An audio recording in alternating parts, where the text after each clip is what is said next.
Oh my God. Oh no, I didn't finish. What's wrong, honey? You got 20 seconds. Oh Lord. It was freezing again. Peace, peace. Hey everybody. How was your weekend? What's going on with you? I'm gonna tell you all about my weekend. It was great. Till I ended up in the ER. Different story. Different story. My guests. Let's see if we can turn this around. Miss Sheila and Ms. Carol. Say hi. They on live. My engineers. Alright, so we just waiting to get this show started. Oh, you need to make sure you go out and get The Power of Betrayal. Miss Sheila. Yeah, I was about to pull it down. Do you have a copy? You have it? No? It's fine. It's fine. The Power of Betrayal. We're going to tell you all about it. We're going to get into it in just a few minutes. We're setting up. We're playing a commercial, and we'll be right back.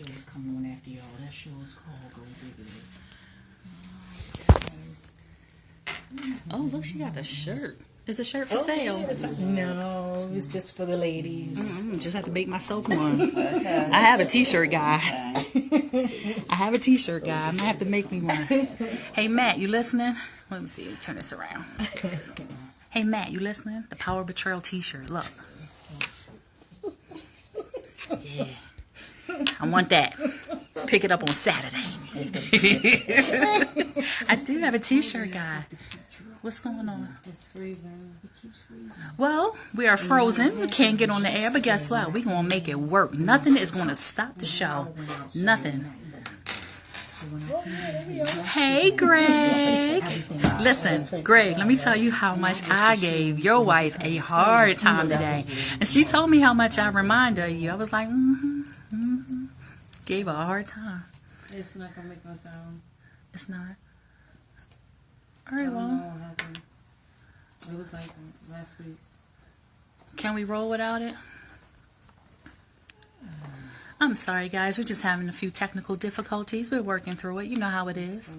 Anytime you live TV, live radio, live life, nothing always works the way you want it to. But I'm an Aquarian, so I'm going to make it work. I'm going to bob and weave. Matter of fact, I'm going to start talking to you guys now. We're not going to talk too much about the book. We're going to save that for the show. But this is Miss Sheila. Hi. And that's Miss Carolyn. How was your day, ladies? Great. All right. So there very well might be a chance we might have to repeat some of what we're saying for our radio listeners. But for right now, where we at? We good? Oh, we're good. Okay. We can ready to go live. Hold on. I'm your host for the new Empowered Woman Show, right here on the Worldwide Flavor Network, every Thursday night at 6 p.m. Hey you guys, this is Anika from Anika Tells All. Tune in every Thursday from 10 p.m. to 11 p.m. for Worldwide Flavor Network. See you then. You are now tuned in to Spice It Up on Worldwide Flavor Network every Thursday from 8 to 9 with T Rock and JoJo. And Or put something else in it. No, I don't want anything to come on after that. Just let it roll. We just It's going to start. play again. Instrumental. This is Bree Bay. My apologies, guys. We're just experiencing a few technical difficulties. You know how it is. Just bear with us for a moment. Strive for the best, y'all. Keep digging. It's our time. Peace. But you got some Oh, that's me. Peace, family. So you can just keep putting instrumentals in. They keep from getting that to play. Don't worry about it. How do I stop it, though? Stop what? I don't want it to go into the music. Worldwide Flavor Network. All hits. It's an instrumental. Just playing in the background. That's all it is. Y'all should have instrumentals playing behind you. Whenever your show is going on, you can't have it. It sounds bad on the other end when we do that. Because you don't have your volume down. Okay. So, All right, we'll try. Down, right here. Turn this down. So when it's on the air, it's fine. Y'all can keep it quiet like this in here. But on the air, because we can't have no dead space. So is this playing? Is this? Yes, okay. Go ahead. Start the show. All right. Well, thank you. Thank you. We had to work some things out. Welcome to Let's Talk with Kesha and Hey. Tay. Hey. Tay. Look, give me that other voice. Tay. You gotta be a man on that side. Oh, wait. Hold on, wait. There's some men watching, though. There are some men watching. Give it to him. No? All right. All right. Thank you so much for listening, guys. I hope everyone had a wonderful weekend and you're feeling warm and dry. Isn't that a terrible term today with all of the rain that we've been having? But listen, I'm a different person. I love the rain. I absolutely love the rain. It brings out the best in me. When people are walking around Drury and some people get depressed, I will pray for you. I really will, because I know it's a serious condition. But the rain, it does something to me. I'm ready to party and dance and spread my own sunshine. So happy rainy day to everybody. And I hope that you're enjoying the day. This weekend in Baltimore City was a Baltimore ceasefire weekend. And first, we'd like to give our condolences to those that did lose their lives, I think, on Friday night or early Saturday morning. But all of the life-affirming parties and events and everything that happened across the city was just phenomenal. And I'm very happy to have been a part of an event with my mom. We called it Seniors for Peace. And the seniors at the Weinberg building over in the 2500 block of West Belvedere Avenue, we shut it down. We did the entire block of 2500 West Belvedere.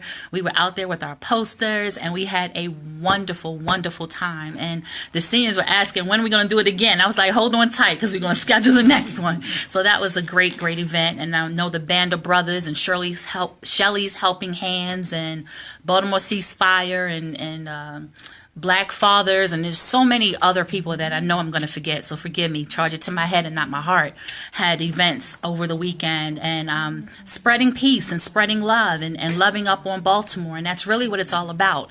And if you didn't have the chance to do something, you don't need a event to do something. I said this last week and I'll say it every week. Just come out of your house. Just come out of your house and knock on the door or talk to the young people on the street or invite them into your backyard so they don't have to be on the street. You know, if you see the younger ones 10 and under outside playing, go out there and teach them how to play double dutch. You know, just do some stuff with the kids. That's all they're asking for. That's all they need. That's it. You don't need money. You just need time. So if you can do that, you can definitely make a difference. And you know, that's really all I gotta say about that. Tay, you have anything you want to say, my love? I concur. I concur. I'm just loving it. I'm loving it. Well, thank you so much again for listening. We are getting ready to go right into our interview, which is something we don't do, but every day is a new day. Miss Sheila and Miss Carol. Hey, Miss Carol, how are you? Great, how are you? I am excellent. How was your day today? My day was phenomenal. I do what I do every day. Mm-hmm. I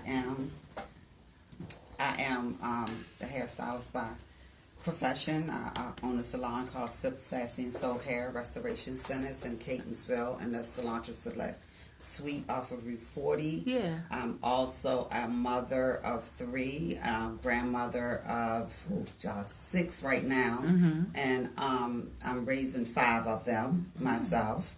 And I also sell Mary Kay. I'm also into the rebirth industry with the Body Shapers, and I also am an author. So I'm in the book with my friend here, Sheila, called The Power of Betrayal. So yeah. What don't you do? That's what a lot of people ask me. Listen, I know that's right. Let me. I'm only asking because I did natural hair care for a number of years. What do you do? Do you do perms and natural and everything? I do some natural hair. Okay. You know, like natural hair stylists, they do the whole thing. I'll do some. I do like suppress.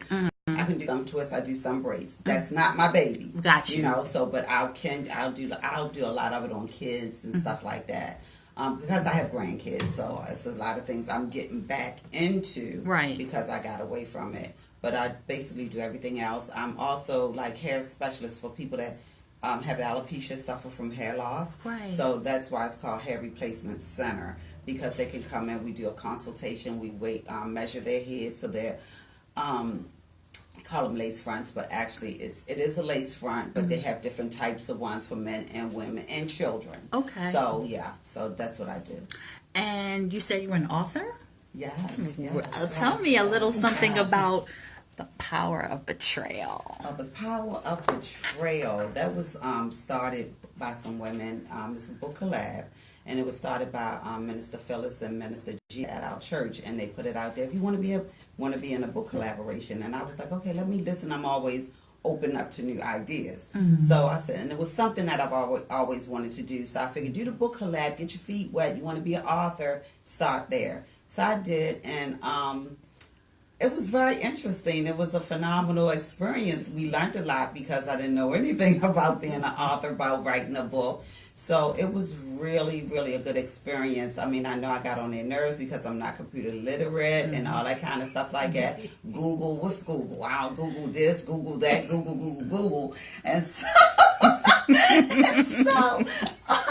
I learned a lot about the author being, starting to write a book. And my chapter is in there. It's called Dancing for Life, because almost 4 years ago, 2015, my son was killed in a car accident. I'm sorry. So so it took me. My story is telling how I had to forgive him because he was drunk. He was drinking and driving, and so I didn't even realize how angry I was with him because he didn't listen to me. So I felt like I was being betrayed. So I had to learn how do you forgive your own child? So that's the part of my story where I go and tell them about how I had to forgive my child, how I had to go into therapy, how my favorite scripture is, God not going to put more on you than you can bear. But at the same time, I'm going to church, I'm reading my Bible, I'm doing all this kind of stuff like that. But still, in my heart, it's still breaking. So I'm thinking, I can handle it. I got this thing down pat. It's only going to be for a minute. But it wasn't. So sometimes this part is for my next one, because I want to let people know that through it all, you can get over it. But it's just not. It's God's going to help you get there. Your pastor's going to help you get there. But sometimes you might just need therapy. I am so happy that you said that. I mean, in my spirit, I'm happy that you said that. And the reason why is I have a friend whose husband was murdered. And she was left with children. And it affects the children. It affects her. It affects everyone. And sometimes you really need to get that out. And you always can't get it out because you're with your family. Because some things you're not going to tell your family. Or you don't know how to comprehend to be able to communicate what you're feeling. So you have to seek therapy. There's nothing wrong with it. Nothing at all. Therapy can change your life. How did it help you? How did it change your life? Well, first of all, I didn't even realize I was depressed. I mean, I would do everything. The pastor and at the funeral gave me a book called Good Grief. And that book said in there to get back up and start your life. But which I was doing was laying down and feeling sorry for myself. So I kept saying, I need to get up off this sofa. I think I stayed on my living room sofa for 4 years. 4 years. I laid down, went to work, I came home, and in the midst of it, I raised my 5 grandkids. And I have custody of them. So they were being neglected because I was neglecting myself at that time and didn't realize I was going through the motions. So one day I was riding down North Avenue, I'll never forget it, and one of my grandchildren had got in some trouble or whatever. And I seen the house, what was the House of Ruth? I think it was one of those places downtown, where you go to get, it was right on North and Broadway at that time. And I went on and took him to his appointment, and I came back, and I just could not stop crying. I was just shaking and crying. I pulled up, and I had to submit that I needed help because my heart is still breaking. I feel like this foot is stuck in my chest. This pain is not going away. I'm just living. I'm not even living. I'm just going through the motions. So at this point in time, I just pulled up in there. And the lady said, "Can I help you?" And before I could, yes!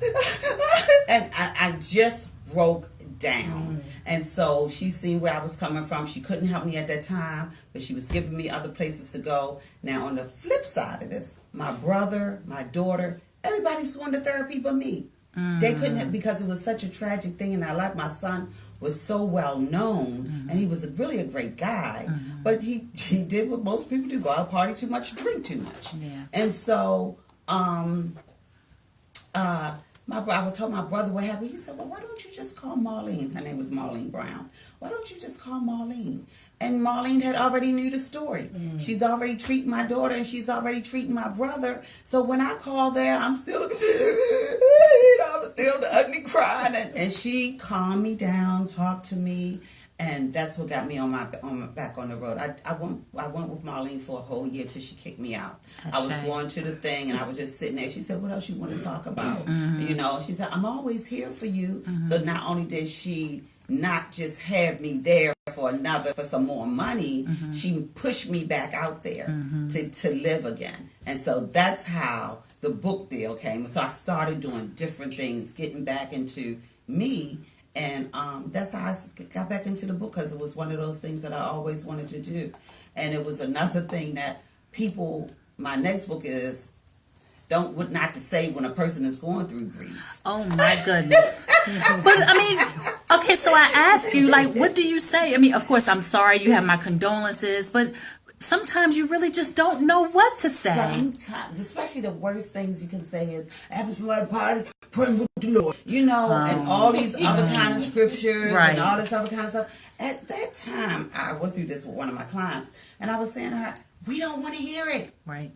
We don't want to hear it." I said, some of the best people that ever came into my life at that time was some of the ministers, Deaconess Lisa, Deaconess, the Penn Joneses, and all those people came to my house while I'm laying on the sofa. Tell you, don't get up. Just lay there. Are you trying to entertain them? No. Don't say nothing. They don't want you to say anything. Just lay there. And I was so happy because I didn't feel like talking, didn't want to talk, didn't really want to be bothered. But they went on to talk to everybody else in my house, and then they left. They just wanted to look at me. So sometimes silence is just golden, because we know you there. We know you mean well. You know, even I knew they meant well when they told me what they were saying to me, but I really wanted to slap them. Right. But so, because, Right. yeah, I know he went back with his Heavenly Father, but that was my baby. I gave, but yeah, he gave him to me, and all that other scriptures, I know that. But at the end of the day, it's still some things that just need not to be said. I want to tell you a couple of things. One person said, forgiving is for you, not for the other person. And someone else said, the book needed because the book needed because we really don't know what to say. Yes. And that's very true. And actually, that's what the forgiveness is about. Because I had, in order for me to live, I had to forgive myself for being angry with my son, for not listening to me, for not doing what I asked him to do. But at the end of the day, he was gone. You know, I still loved him. We had a great relationship. I didn't have anything, like some people, I ain't talked to my son in years and all that kind of stuff like that. It was nothing like that. I don't have any regrets. I had a great child. But at the end of the day, I was just so mad with him. But I had to learn how to forgive him in order for me to heal. How you feeling today? Today, right now, I feel fantastic. Like yesterday, like I said, I raised my 5 grandkids. And it was Mother's Day, and their mother came. I left. Happy Mother's Day to you. I left. I went to my baby girl's house. I was so tired. Like Sheila and I go to the same church. So I had a mom ministry dance yesterday. And then that drains you in itself. And so then I went to my daughter's house. I don't think I was on that sofa for 2 minutes before I was out. Wow. I slept from probably 2 o'clock to 7. And then I got up with my girlfriend, Pat. And we went to see Little, and we laughed. I want to see that. I want to see that movie so bad. And we laughed so hard. And my daughter, she was thinking about my son. She teared up a little bit, and I said, "He's okay." I didn't feel that pain. I didn't feel any of that stuff, and I just know he's okay, and I'm okay. So that's one of the greatest joys. I think it wasn't like the birthday this year. Every year you go through certain moments. But this time, I didn't cry. I think the dance was for him, Sheila, when I think about it, because it was just such a powerful dance. And I think, I don't know, I feel great. That is awesome. That is awesome. I'm loving your testimony. That is awesome. I'm very, very happy for you. And say it again. Happy Mother's Day to you. Thank Understand is awesome. Yes, Wow. yes. And Mother's Day, birthday, Christmas, all those kind of things can be very hard for people that have lost loved ones, especially to tragedy. Right. And I just say, me personally, I just say sometimes we got to get the extra help we need. That's one of my things at the end of the book is get the therapy. Get the therapy, because when I went in there and I told her all the stuff I was feeling, how angry I was, and I was crying, and I was mad, and I was this, and I was that, my therapist looked at me and said, "Wow, you finally started to grieve." I looked at her. I said, "What you mean?" She said, "All this year, you've been bottling all this stuff up inside. You've been angry. You've been doing all of this different things." And she said, "You finally started to grieve." And because I always had that pain in my chest would never go away. So I could cry at any time. I could stay on myself. I didn't go nowhere. I wouldn't do nothing. But now, when she said that, I was like, "Oh, okay." See, to me, stuff have to make sense. Right. So once it makes sense, I was like, "Okay." I left there. I felt like the weight of the world lifted off my shoulder. But I still had to go. I still went to her for about a year, a little over a year. Do you have maybe like people in your church or in your community that may reach out to you and ask you for help or to listen to them, and you're open to that even with strangers? Even right after, I think it was like a year or so later, a deaconess, Sandra, her sister lost her son to the same type of tragedy. He was murdered. And Deaconess Sheila and Henry, they lost their daughter to the same type of tragedy, and she lived in another state. And they all called me, and I was still fresh at that point. I think I was maybe a year or two after, and so I could only tell them what I experienced. I think I'd be better now for somebody, but I still think I helped back then. So it does help. It does help when you have to talk to somebody about it. Well, I don't know. I'm flabbergasted. I'm very happy in the place that you are now. Reading your chapter, I skimmed through it. I didn't read the whole thing, but reading your chapter, it's eye opening, because I know that there are some people that really get stuck sometimes, and it's very difficult for them to move on. And therapy being one thing, but just knowing that you have to love yourself, you have to take care of yourself, because you can't take care of anyone else if you're not doing for you. And the one thing you also have to remember, which gave me such great joy, is that they wouldn't want you to live like that. Right. They wouldn't. I said, my son was so full of life. He would have never wanted me to crumble and crawl up and just die. What is his name? His name was Lorenzo Jenkins, but we called him LJ. LJ. Okay. Keep that in mind. Well, thank you so very much. You're welcome. Oh, that was great.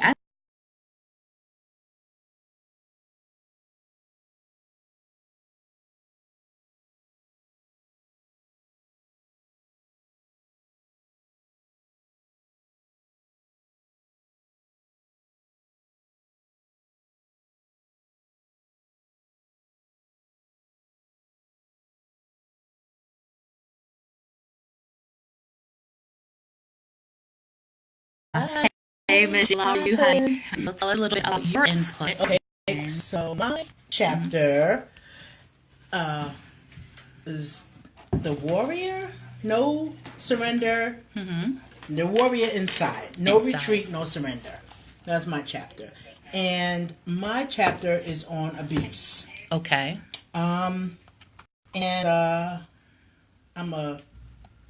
Okay, so first of all, I'm four children, 4 grandchildren. 2 of my children still live in New York. 2 of my boys are here.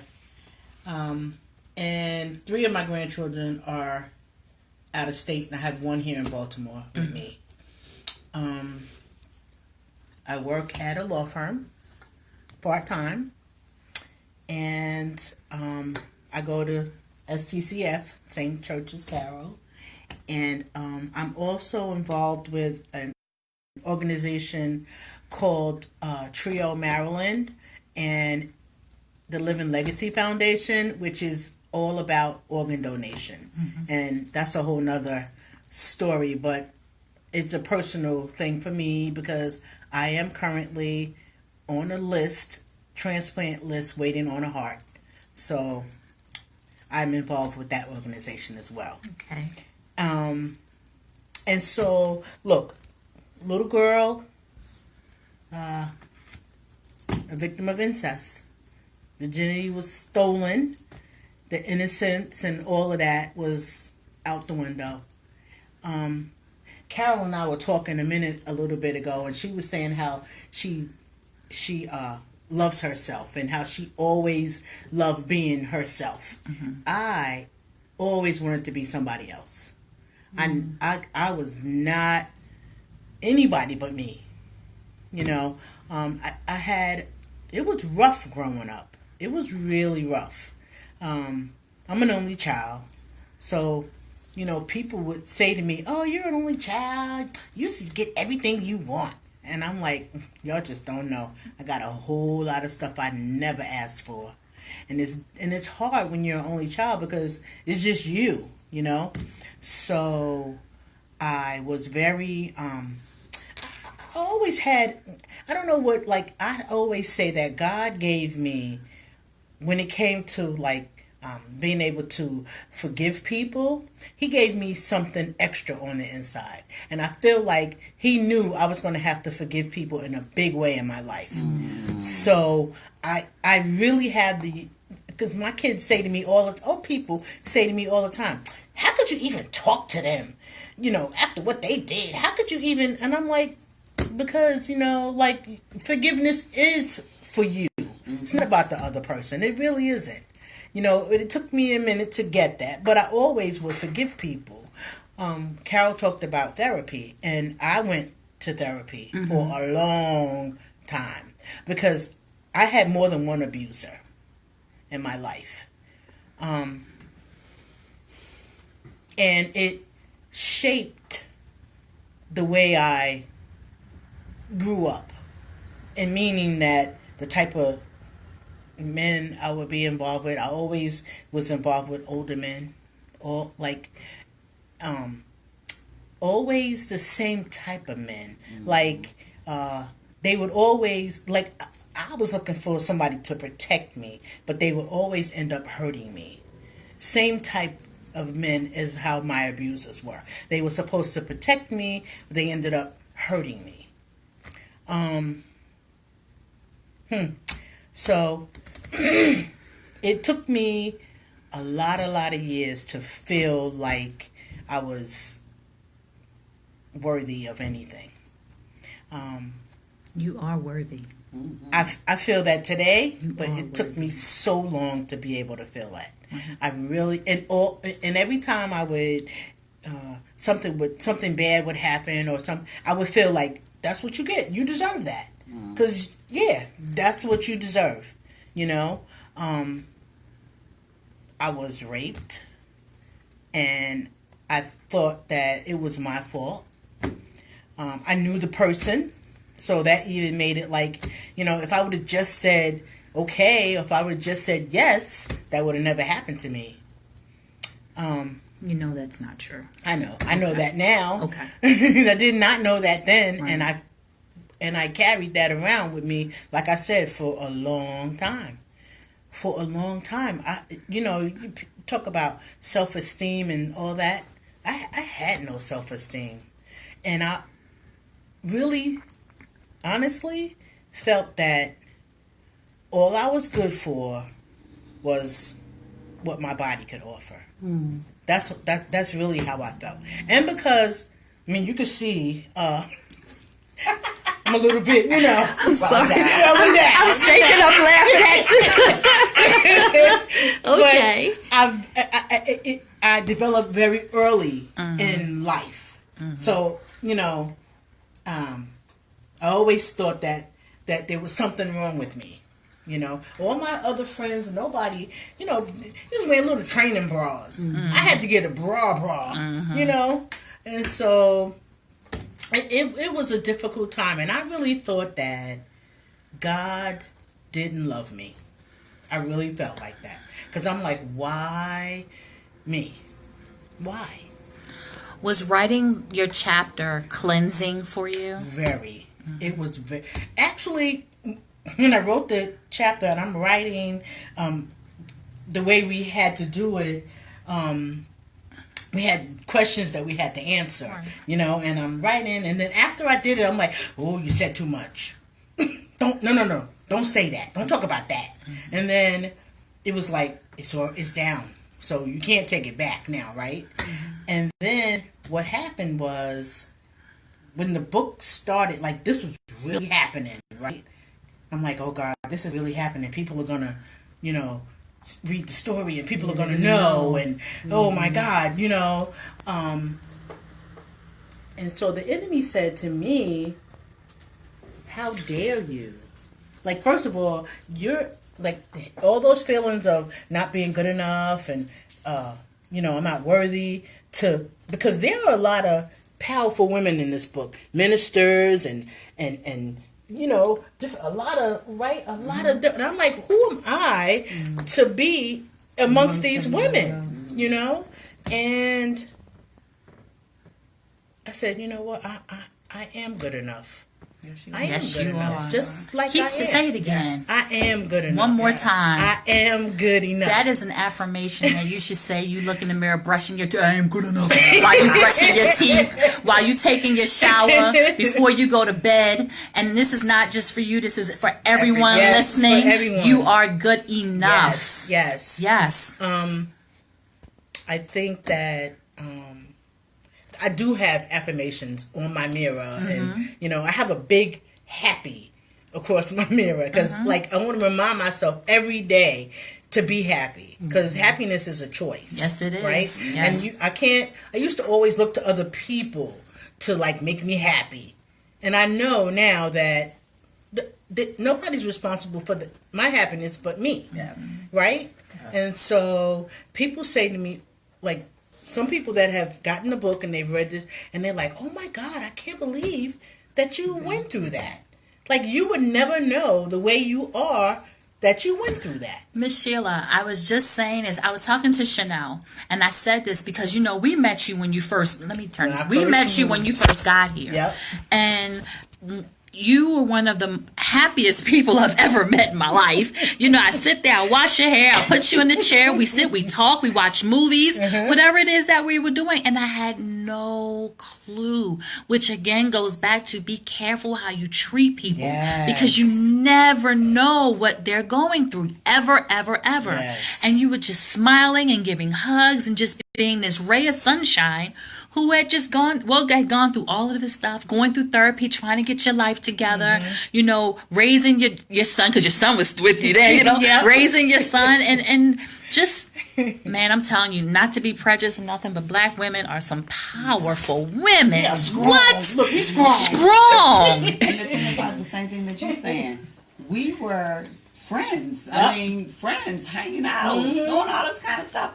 I didn't know till I read a chapter. She had no idea. Really? No idea. Wow. Wow.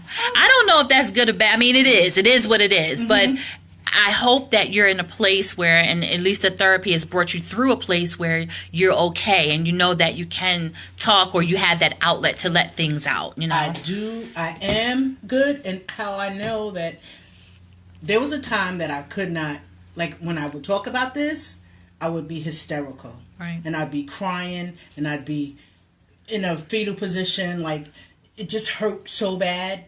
And I know that I'm good, because I talk about it now. And it doesn't, okay, so it's what happened to me. It's not who I am. Right. You know what I mean? Yes. And so, but for a long time, I felt like that's who I was. And that's all I was. So, so every now and then, you know, that little thing tries to creep up in me and tell me, yeah, Sheila, nah, girl. And then what do you say to yourself? And then I'm like, you know what? I am enough. Come on now. I'm going to go write that on my mirror. I need to say it to myself. I am enough. You are enough. We are enough. Yes, my goodness, my goodness. So how long have you guys been friends? Oh, I like that. I like that. We met at the church. At the church. And then... Actually, we met through a friend. Yes. Yeah. A mutual friend. And she was my friend. I was doing her hair. And she kept saying, I want to introduce you to my friend. I think y'all would be such good friends. And she kept saying that. And she invited her to church. I invited LaVonda. I'm going to just call her LaVonda to church. She invited Sheila. We met. And LaVonda stopped coming to church, and we still friends. And that was like in 2012 when I started coming to the church. Yeah. It was right before my mom got really sick. Yeah. So and we met, and we just as soon as it was like we knew each other for like forever. That's that spirit kinship. Yeah. Are you planning on writing more? I would love to write more. I am writing. Because I talked with Minister Phyllis, and she said to me, just write. Just write. Just start writing, And I was at Carol's, one of her birthday parties. And I was talking with one of the ladies, and I was telling her a little bit about, my beginnings in Baltimore. And she was like, oh, girl, you should write a book. With everything that I had went through in the beginning when I first got here, So I am writing. Definitely. This has been something that I always wanted to do. Always. She keep eyeballing me like 3-4 times. I feel the tension in the air. Something going on. No, so she's the other thing. She writes poetry. Yeah. She has a lot of things inside of her that she needs to get out. And I'm constantly telling her, Tay, it's time. Go on. It is time. Well, hold on. If I can be Puddin', you can be Tay. Miss Sheila came on. She was like, I cannot call you Kesha. It is Puddin' from here on out. Listen, we have to change the flyers and the name of the show. Puddin' Tay. Puddin' Tay. Wait a minute. I love it. There's a few comments. I'm so sorry, ladies. I forgot my glasses. And for those of you listening, you can't see any better than I can. I can see just fine. All right. Belinda says, you are a powerful woman. I'm so proud of you. Janelle says, sis, you are beautiful inside and out, and I would have never known you went through that. Mr. Honeybaloo, he's watching. Nobody's responsible for my happiness but me. That's a word. Let's see what else we got here. Deborah Bonner says, yes, you are saying it right. To grieve is a process that you can't hide under the covers with. I applaud you for telling your story. It might help someone. That's dope. That in itself, and a lot of times, when you talk about testimony is big. Testimony is sharing your story, but it gives someone else hope. Or it can assist them in what they're going through at that time. Yes. When you were talking, I don't know if you noticed, I kept looking at Tezra because I know she was taking it in. She's a Virgo, so she takes stuff in. But it's just, I want her to get to a point where she can release. Just start to release. And it's a process. It is a process. It's a process. Yeah. It's a process. Wow. No, I was just saying it's a process.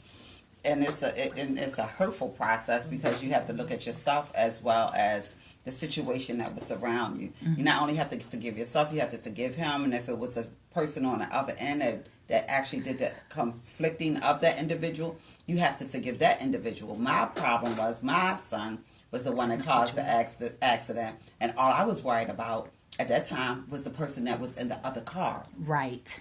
Did he survive? How was his family feeling? Stuff like that. And my brother said to me, that's all you kept saying. Sometimes I don't even remember some of the things I was saying in the moment. Right. He said he never would ever even thought about asking about the other individual because we sometimes so devastated on what we're going through, it, that we forget about it was another car involved. It was another family involved. Right. Did that person survive? God knows he did. Yeah.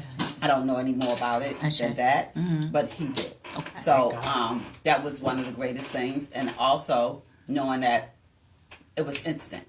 he didn't suffer. That gave me pleasure. My mother said that. And I just, please allow me. My mom said that. My brother passed away in September of 2018. And it was very sudden. We didn't know. Now, you know, it wasn't tragic. Well, it wasn't homicide, okay? But he passed away very suddenly. And two things that my mom held on to that I remember is, number one, he made it back in front of the building that they lived in. He didn't have any ID on him. He did not have a cell phone on him. He passed out in front of the building and passed away right there. But people knew he was. So she was very thankful for that he made it back home, and that it was instant. He didn't suffer. He wasn't in the hospital. He wasn't in tubes. So my love and light to those who are going through that path, but you know, faithfully, because you and my mom didn't have to take that, but she says that all the time. I was so, because when you know a person life, how they live life, how they enjoy life, how they did things in life, I kept telling them, I kept telling everybody,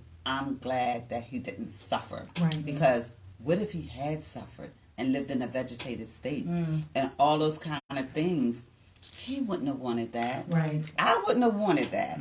So I had to come to grips with that he didn't suffer. And that was for the best. But all the other stuff, after you come to grips with that, you still have to go through the pain, the grieving. You know, I never had anything that detrimental happen to me before. I lost a boyfriend years ago, but that wasn't my son. I didn't give birth to him. I didn't have the chance to raise him. I didn't feed him. I didn't change his diapers. I mean, you know, I went through all of that. I didn't send him off to college. You know, stuff like that. So, I just grieve. I feel for the parents that lost a child. I lost my father. I lost my brother. I lost a whole lot of people. But it was nothing like that pain of losing a child. I would never wish that on anybody. But if I can help somebody through it, I will. Because that's just one of my natures. I don't mind doing that. Are you active on social media? Would it be okay with you if people reached out to you if they needed some assistance? Sure.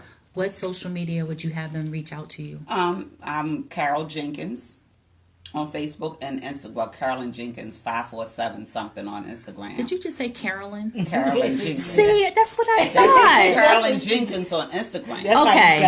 Okay. It's Carol Jenkins on Facebook. Okay. Because they had so many Carls, I had to use another name. I was so confused because and then I'm also under the salon name on both Silk Sassy and Soul Hair on Instagram and on Facebook. Spell that for me. Silk S-I-L-K, Sassy S-A-S-S-Y, and Soul Hair. Okay. Yeah.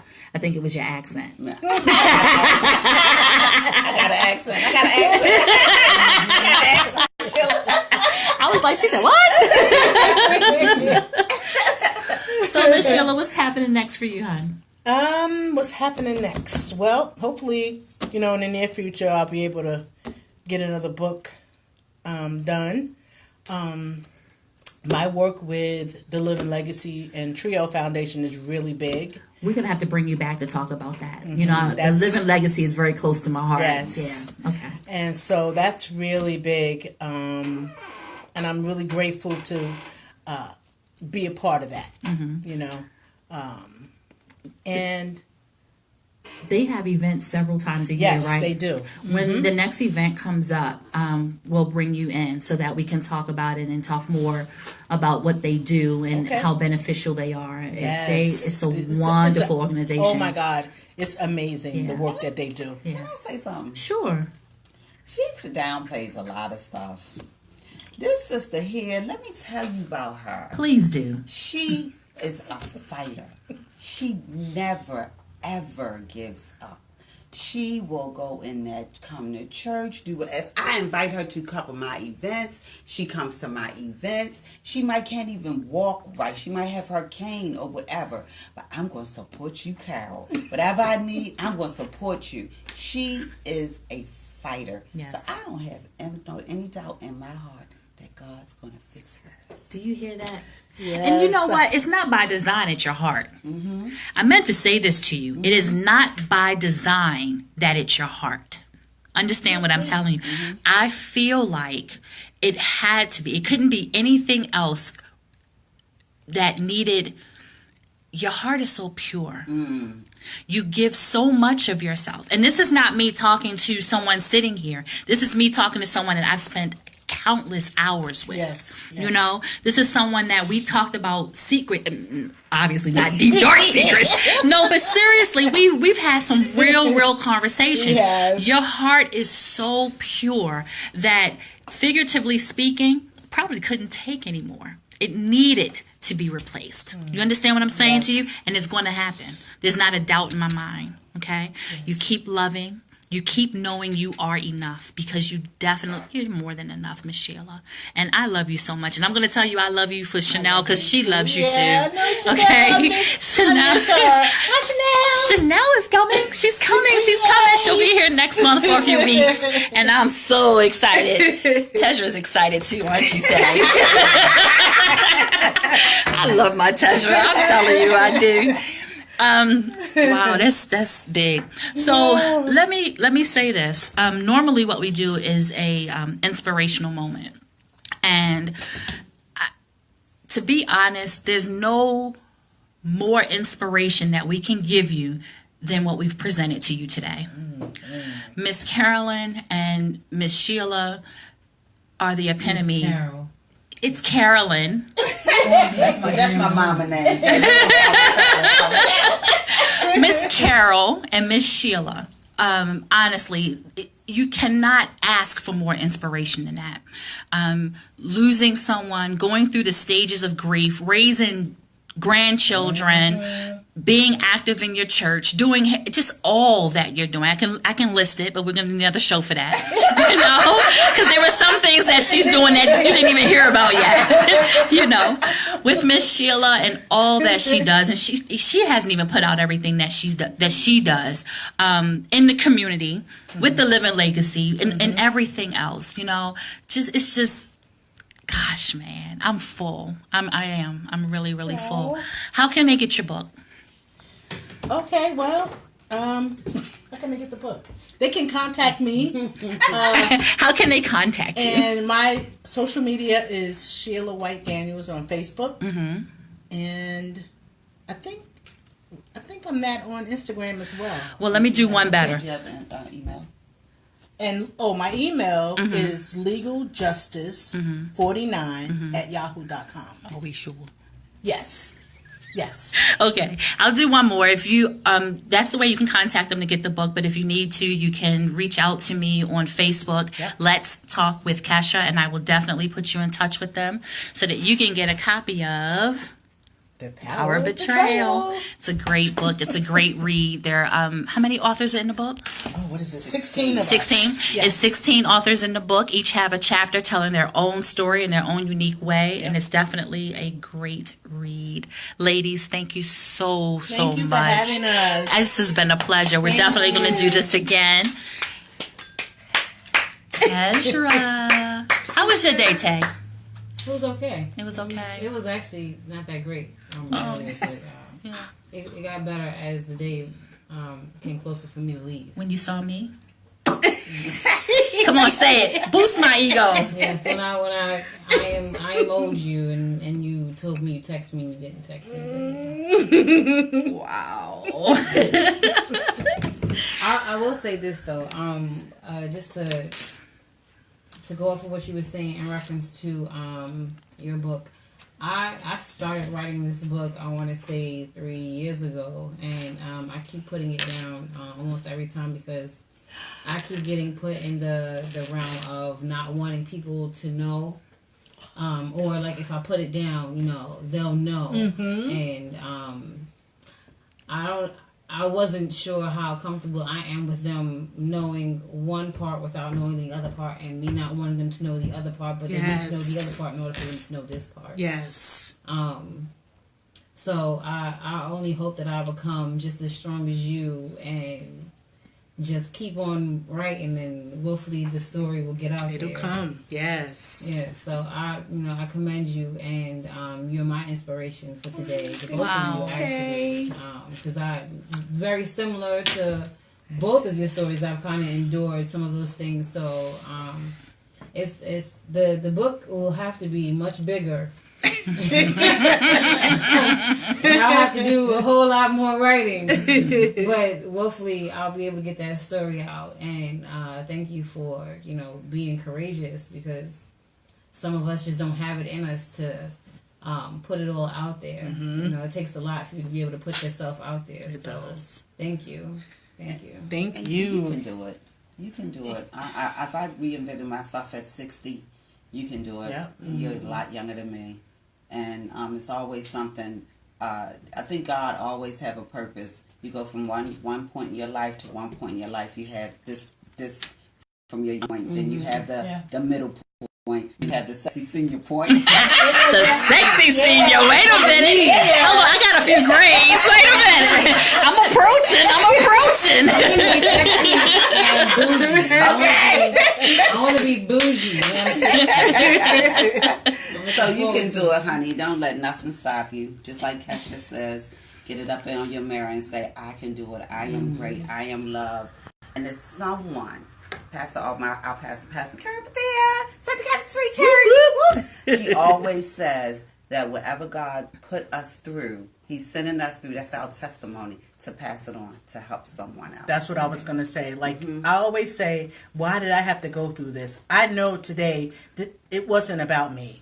It's not about me. It's about my story is going to help that little girl that's bottled up and can't move, and how I was, and can't talk and can't, because when I was young, you don't talk about what goes on in the house. Right. What goes on in the house stays in the house. Right. You don't tell nobody your business. Right. Right. You know what I mean? You just wasn't. That's how it was. Right. And so, what I went through, like I said, it will help. It's for that next young lady that's going through, or already went through and don't know how to be free. And this I'm sorry. No, it's fine. When you do get your story down, it's gonna be so freeing. You're just gonna be like, oh my God, this feels good. It really does. It really does. Because once it's out there, can't nobody hurt you now. Like, can't nobody, you know what I mean? Yeah. And like, it's out there. And the devil can't keep your mind. He can't keep you locked up. He can't keep you locked up. Because you done defeated him. Because that's what he wants you to do. He wants you to stay so locked and bound that you can't even get up in the morning. He had me for a minute, but I was free. We let that devil go. Come on now. Under my feet. Under my feet. That's where he at. Under my feet. Okay. Well, I can't thank you enough. Both of you, all of you, I cannot thank you enough. Miss Sheila, Miss Carol, my Tay. Tay, I love you. I love you. You are enough. Yes, you are. You are. You are too. Thank you. You're my new friend, Tay. Yes, I love new friendships. Yes. Here at the Let's Talk with Kesha, we make friends.